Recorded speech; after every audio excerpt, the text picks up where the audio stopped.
খুব ঠান্ডা পড়েছে, তো ঠান্ডার মধ্যে এখন খিচুড়ি খেতে খুব ভালো লাগে, কিন্তু খিচুড়ি খাওয়া আজকে আর হলো না। তো আজকে মাছ এনেছে, তো মাছ রান্না করতে হবে। তো এখানে সব কিছু নিয়ে একটা ঘন্ট করবো। তো সব কিছু ওইখানে পেঁপে, মূলো, ফুলকপি আর হচ্ছে গাজর, সয়াবিন সব কিছু মানে বাড়িতে যা কিছু আছে সব কিছু দিয়ে একটা ঘন্ট করব। আর এই ঘন্টগুলো খেতে খুব ভালো লাগে, তাই একটা সব কিছু ঘন্ট থাকবে। আর হচ্ছে মাছ আছে, তো মাছ হচ্ছে ফুলকপি আর মূলো দিয়ে হচ্ছে ঝোল করব। তো এখানে আমার সব কিছুই সবজি কেটে নেওয়া হয়ে গেছে, এখানে মাছ ভেজে নেওয়া হয়ে গেছে। তো হচ্ছে ফুলকপি আর এখানে আলু ভেজে নিচ্ছি, এটা হচ্ছে দিব হচ্ছে মাছের জন্য। তো তারপর হচ্ছে ঘন্টটা রান্না করা বাকি আছে। আর এখানে মাছ ভেজেও নেওয়া হয়ে গেছে। তো এগুলো এখন ঝোল করব। তো এতে ঘন্টর মধ্যে আবার দিয়ে দিব একটু ধনিয়া পাতা।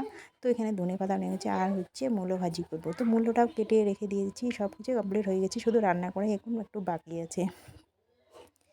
তো এখানে মূলো তো কেটে নেওয়া, ধুয়ে পরিষ্কার করা হয়ে গেছে। এর মধ্যে তারপর আমি এখানে পাঁপড়ও ভেজে নিয়ে নিলাম অল্প কয়েকটুর জন্য। মূলো ভাজি আছে, তো পাঁপড় বেশি লাগবে না, তাই অল্প নিয়ে নিলাম পাঁপড় ভেজে। তো আর তারপর হচ্ছে এখানে একটু গরম জলও বসিয়ে দিয়ে দিছি। তো মা আবার ওখানে রান্না করে নিয়েছে ঘন্টটা, মা রান্না করে ফেলছে। এই যে ঘন্টটা হয়ে গেছে, তো এখন শুধু আছে আমার মা রান্না করা মাছের ঝোলটা বাকি আছে। আর এখানে হচ্ছে মূলো ভাজিও হয়ে গেছে, শুধু একটু মাছের ঝোলটা হলে হয়ে গেছে রান্না করা। তারপরে এখানে আমাদের সব কিছু কমপ্লিট। তো মাছের ঝোলটা আর দেখালাম না। তো টাটা, বাই বাই।